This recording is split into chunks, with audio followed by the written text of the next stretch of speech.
عمران خان کی دانستہ یا غیر دانستہ بے ادبی اور گستاخیوں کا دفاع کرنے والے تمام بہنوں اور بھائیوں سے سوال۔ اس نے مزار پر سراسر مشرکانہ سجدہ کیا، آپ نے دفاع کرتے ہوئے اس کو ادب کہا، ہم نے مان لیا۔ اس سے لفظ خاتم النبیین 3 بار پڑھانے پر بھی ادا نہ ہو سکا اور معنی خیز ہنسی ہنسی آپ نے دفاع کرتے ہوئے کہا زبان پھسل گئی تھی، ہم نے مان لیا۔ اس نے کہا کہ میں اللہ کو ہدایت کرتا ہوں، آپ نے دفاع کرتے ہوئے کہا اس کا یہ مطلب نہیں تھا، ہم خاموش ہو گئے۔ اس نے کہا عیسیٰ علیہ السلام کا تاریخ میں ذکر نہیں ملتا، کم ملتا ہے، آپ نے دفاع کرتے ہوئے کم علمی کہا، ہم نے مان لیا اور ہم خاموش ہو گئے۔ اس نے کہا رسول اللہ صلی اللہ علیہ وآلہ وسلم نے ایک بار کہا کہیں میں پاگل تو نہیں ہو گیا، آپ نے دفاع کرتے ہوئے پھر کم علمی کا کہا، ہم خاموش ہو گئے۔ اس نے کہا کہ اللہ مجھے ایسے تیار کر رہا ہے جیسے نبی کو تیار کیا تھا، آپ نے دفاع کرتے ہوئے تعبیر کی غلطی کا، ہم نے مان لیا۔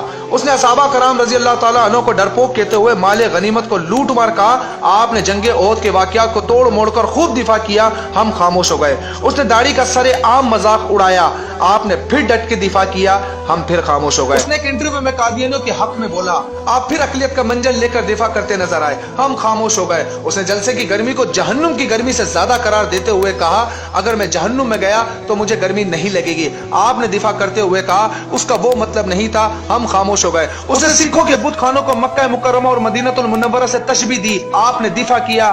اب اس نبی کریم صلی اللہ علیہ وسلم کی ذات پر اس نے پھر جو لفظ استعمال کیا 2 دن پہلے اسپیچ کے اندر جو کوئی بھی مسلمان ادا نہیں کر سکتا، وہ اس نے استعمال کیا۔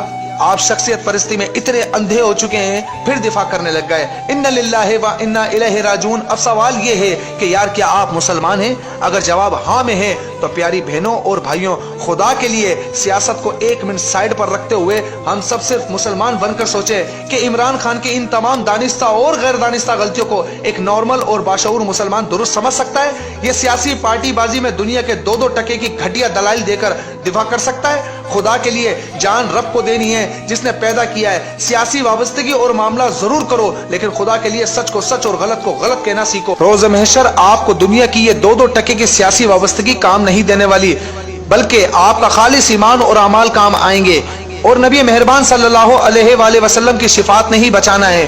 اور یہ تو محشر کی بات ہے، جب قبر میں رسول اللہ سے ملاقات ہوگی اور سوال ہوگا ما کنت تقول فی ھذا الرجل، خدا نہ کرے اگر سرکار نے منہ پھیر لیا اور یہ کہہ دیا تو دنیا کے اندر اپنے لیڈر کا دفاع کر رہا تھا، جب میری ذات پر انگلیاں اٹھائی جا رہی تھی تو اس کا دفاع کر رہا تھا، میرے حق میں نہیں بولا۔ خدا نہ کرے کسی کے ساتھ یہ معاملہ ہو، اللہ رب ذوالجلال ہم سب کو اپنی پناہ میں رکھے۔